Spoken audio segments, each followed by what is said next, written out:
So Jan gave you a very nice high-over architectural talk about the energy grid. I'm going to do the exact opposite and give you a very niche deep dive into a particular issue that we ran into and solved on our project. First of all, a bit about myself. I forgot to make a fancy introduction slide, so it's going to be just words. I'm Joost. I have worked at Amis for 10 years or more, I think 13 years. I started out doing actually Oracle Service Bus. Since then, I've had a brief Java Spring Boot period. And for the past 3 years, I've been doing Azure stuff. I'm working currently in an Azure project, which is also in the IoT space, also in the energy sector. And we have a lot of connected IoT devices where we handle a lot of high volume time series data. So that's going one direction from the IoT devices to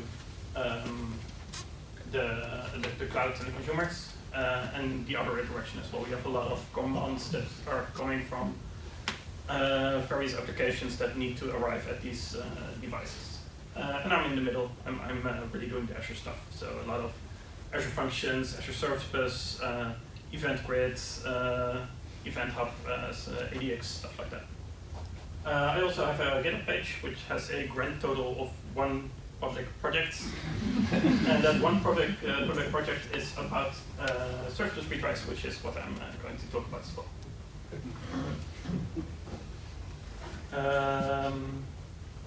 Yeah, so introduction, I've done that. So I want to talk about the real world scenario that we ran into about, yeah, let's say, I think 2 years ago. I would kind of walk you through that, explain the problem that we run into and the way we solved it, which I quite liked, which is why I'm decided also to put our code on GitHub. So I asked our client if I can make a public version of the library that we created for the client. And they said yes, fortunately.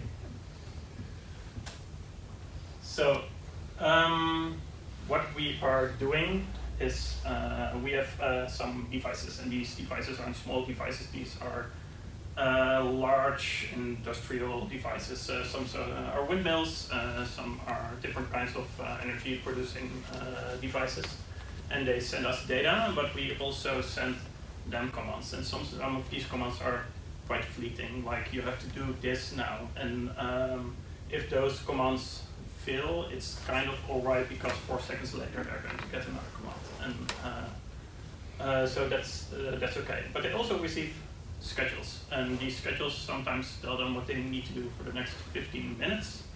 Sometimes these schedules also tell them what they need to do for the next 10 days. And when these schedules fail, when they don't arrive, which happens, right, because these are devices which are located all over the country. And sometimes the edge computer fails, sometimes there's a problem with the asset itself, sometimes there is a network issue, like sometimes even a physical network issue, like some cable is cut through. And when it happens, we need to make sure that these schedules do get there eventually. So we have a retry mechanism, and we used to do this with Event Grid, because Event Grid has a very nice native feature where you can just say, give me a exponential backup, and we had this up to 24 hours. So if some command doesn't, we can't reach the read device, the Azure function throws an error. This goes back to Event Grid, and Event Grid just says, okay, I'll try again in 10 minutes, an hour, 2 hours, and then eventually it's going to end up in a deal queue, which we then monitor as well, of course. But then we run into a problem because we tightened our network security. We decided that this functionality is really important, which is this, and there's actually a growing security concern, as Jan Willem explained as well. So we decided that all of our communication needs to be through private networks. So we put our Azure function in a VNet. The Azure function no longer has a public IP, and Azure Event Grid cannot reach it anymore. Because apparently, for some reason, there is no managed private endpoint solution for Event Grid to be able to reach an Azure function, which is in an application service environment, that doesn't have a public endpoint. At least this was the case 2 years ago when we encountered this issue. So what we did instead is we thought, well, we'll just we talked to the Azure product team actually, and they confirmed that this is not possible. But they told us, okay, Azure Service Bus should be, for your use case, a suitable replacement. So we switched to that. But then we find out that this very nice exponential backup feature that exists on Azure Event Grid does not actually exist on Service Bus. There's no such thing. So that was a bit of an issue. And in fact, we are not the only ones to run into this issue. There is currently on the Azure Service Bus GitHub, there's a feature request asking to actually add something like at least a backup retry functionality with some backup. But the original version of this feature request was created in 2016. So it's been a while. So first let me explain a bit of what the issue actually is with the current retrying mechanism of Azure Service Bus. So what happens when you consume a message as a client from Service Bus is the message on Service Bus gets locked and it becomes invisible for other consumers. So if you have multiple consumers on your Service Bus, this is the way that Azure Service Bus makes sure that each message only goes to one consumer, right? And then when you process the message and everything goes all right, then you complete the message and it disappears from Service Bus and everything is fine. But if you fail to process the message, then you can abandon the message. And when you abandon the message, you tell Service Bus, and Service Bus thinks, okay, this consumer can't handle it, but certainly some other consumer can, and it becomes available immediately again. So what happens in practice is, for instance, in our case, we have a device that is currently unable to handle requests, possibly because there's really something wrong with the network, but sometimes also just because it's overloaded, it's too busy. And then the request fails, and it becomes available again in Service Bus, and it immediately gets processed again. And effectively, what happens is you just start to bombard your downstream dependencies who are already having trouble with more and more messages. And this is just going to make issues worse, right? It's not going to make them better. So really what you should be able to do, when you abandon a message, you should be able to say, okay, I want this lock on this message to stay alive for some time. I want this message to only reappear in some configurable time. And this is exactly what the GitHub issue is requesting. And they actually did start development on this. So in about 10 years? Yeah, so in 2023, so it's about 2 years ago, this is when we were really into this, they actually mentioned that they are starting development on this feature. So we thought, okay, well, Azure Service Bus isn't the perfect fit right now, but it will be shortly. And in the meantime, we will just make a workaround. And then in some time in the future, we can get rid of our workaround and we can just use Service Bus the way it is intended. But then this happened. So in 2023, they said, we're working on it. 2024, they said, we're working on it, and it's going to be available in the first quarter of 2025. And then in the first quarter of 2025, they said, yeah, maybe second half of 2025. And then in the second half of 2025, they said, well, actually, maybe sometime later. And that's the last that we've heard of it. And this is not a complaint, by the way, because I do understand that priorities tend to shift, and I am not owed this feature. But what is important to realize is that at this point we should not expect this feature to be resolved anytime soon, right? There's currently no indication that they're currently even working on it, so I fully do not expect this feature to be there within the next year or so. You've got some leverage in the room, because a lot of people know that guy. Yeah, so maybe suddenly more there will be a message that actually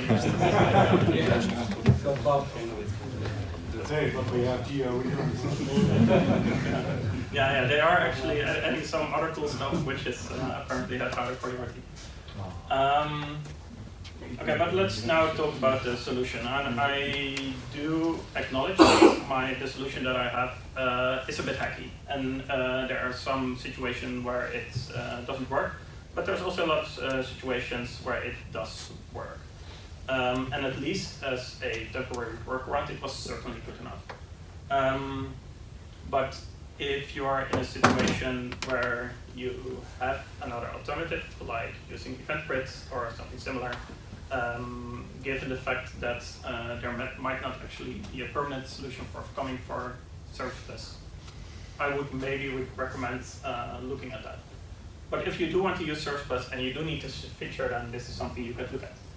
So what it is while you cannot say I want to abandon this message and have it stay locked for some time, what you can do is you can schedule a message for some time in the future. So very simplified, what I'm doing is when a processing fails, I make a copy of the message that I received and I schedule it for some time in the future. But that process isn't perfect for a couple of reasons. One important one is this one, which is that it destroys message ordering. And in a lot of contexts that is not relevant, but especially when you're working with message sessions, ordering tends to be important and you're just blowing up ordering. And there's actually no way I can fix that. I actually tried. And I tried to do this by locally keeping track of which messages I had already processed and then everything for the same session, also rescheduling that on Source Plus. And then one day later I came to my senses and removed all this from my library and published it in the information version. Because that is nonsense. The whole idea was that I want to keep my functions stateless and I want to have all the state in Source Plus. So this is something that I'm just never going to support.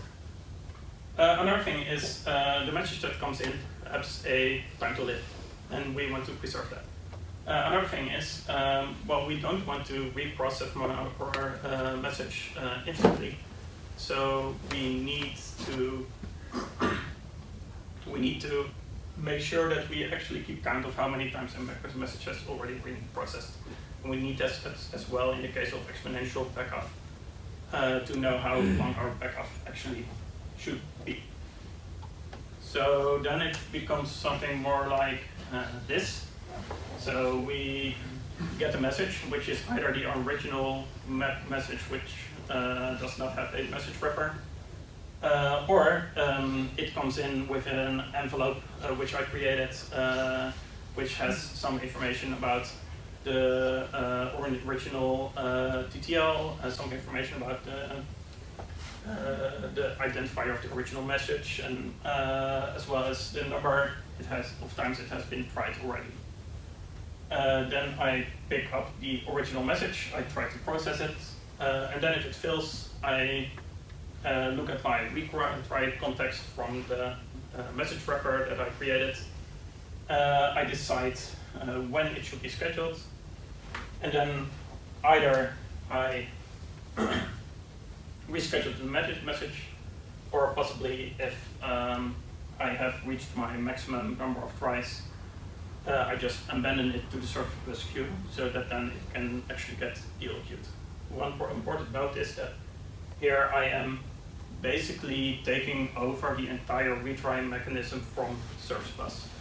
So that also means that on the service bus itself, I should completely disable retries. I should just set the retry count, the max try count to 1, so that the first time that I abandon my message, it just immediately gets DOQ'd. But this is not super complex, but it's too much complexity to add to all of my functions. I don't want that.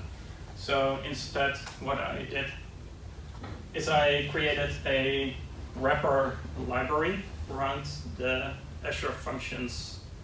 In my case, specifically the Node.js Azure function trigger. So the library handles all the retry mechanism, and then the client can just, the normal Azure function, in my case, can just handle about the business, worry about the business logic. And then this is also nice because if then Microsoft eventually does provide an actual solution, it's very easy for my client also to just refer to just using the default service bus mechanism. But the whole thing still is a bit hacky. The whole thing still doesn't solve the session ordering thing. But for our use case at least, and I think for a lot of use cases, it is good enough. So what does that then actually look like in code? So the actual code of my library, I didn't make any slides for that, because if you're interested in that, you can actually just look at the code in GitHub, right? But this is what the usage looks like. So this is a normal service bus trigger. So I don't know if any of you have ever used Node.js Azure Functions before, but since the version 4 of it, which is now a couple of years old already, you can actually use programmatic function triggers. So registering a function trigger is itself just a function call. And because it's just a function call, you can wrap that in something else. You can just put this away in a library. So what my library actually does is it creates a wrapper around this one, and then the handler that gets passed gets wrapped in a handler that does all the retry logic. So my service bus queue with retries trigger is basically just the exact same configuration as the original service bus trigger, but you get to add an additional retry configuration block where you can just say stuff like the maximum number of retries, and a bunch of configuration. You can make an exponential backoff or a linear backoff, and configure jitter.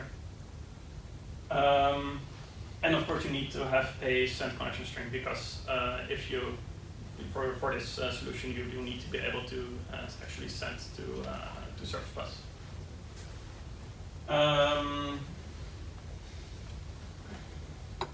One other thing that I thought was nice about the library is just something somewhat unrelated, but the first time I did this is I needed a way to actually test this functionality, this library.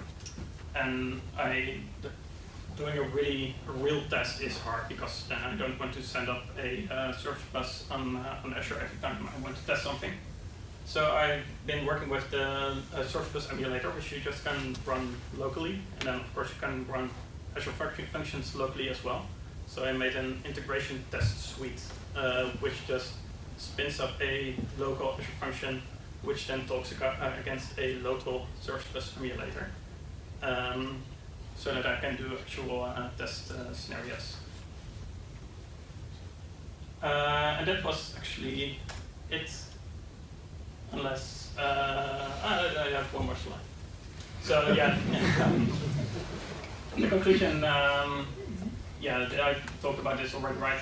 So I really like this solution as a workaround until Microsoft adds this feature, but it might take a while, and it might also not happen anytime soon. So if you really need some sort of backup, I would first consider using event grid solutions, just seeing if that's good enough for the use case. And if not, you can either use my library directly, it's also an npm package, or you can just look at the codes, clone it, do whatever. Any questions? Yeah. 2 questions. Are you guys still using Event Grid, or you abandoned it and moved completely to? Yeah, so we actually have 2 different IoT platforms. One is for the really important large energy stuff, which has to be really secure. And this is where we're still using we only use Service Bus, and we no longer use Event Grid. And we, I believe in the other IoT platform, we do still use Event Grid for some stuff. Yeah. Okay, and second question, for this pattern, did you think about storage queues with visibility timeout? I did not. No, I did not. Did you anything special about extending log tokens? Because the log token is maximum 5 minutes in Service Bus.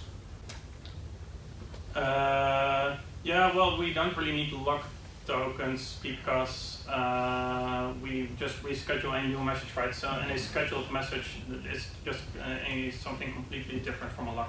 Okay. But actually, before we implemented this mechanism, what we actually did is keep retrying up to 5 minutes within the function itself. So in your host.json settings, you can actually configure function level retries. But these are deprecated, but they still work. But then the annoying thing is that you can only do this for 5 minutes, right? So you at least get one invocation every 5 minutes, and when you want to do retries that are way longer than that, then that becomes really annoying. So you get your log full of these errors that just keep reoccurring every 5 minutes during the whole day. So that's actually, that in combination with the fact that the function level retries are deprecated made us use this setup and stuff. Where does the message live when it's not in Service Bus?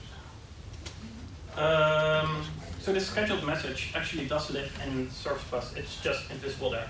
So you can just tell Service Bus, here's a message, but I don't want this message to become visible until time X. So that's exactly what's nice about it, right? Because the state is all still in Service Bus, and the function client can just stay completely stateless. Yeah.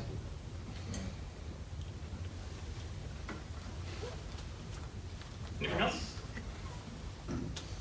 Okay. Okay.